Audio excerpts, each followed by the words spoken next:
Hi, my name is Prashant. I am the founder of invisiblebed.com. But in this room, I'm not a founder. I'm just a father. So when people ask me if wall beds are safe for kids, I don't answer them as a businessman. I answer as a parent. Would I trust this for my own kid's room? The answer is yes. This is my kid's room. This bed doesn't drop. It doesn't jerk. It doesn't rely on shortcuts. Every invisible bed uses a counterbalance system that moves slowly and predictably, the way it should. It's professionally installed, fixed into the wall, using the right hardware for your home. No loose fittings, no local jugaad, no compromises. My children sleep on this bed every single night. They open it, they close it, they live around it.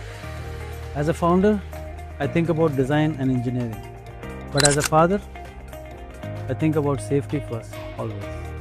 That's why the bed is here, in their room, in their everyday life. So if you're worried about the wall bed being safe for your kids or not, this room is the answer.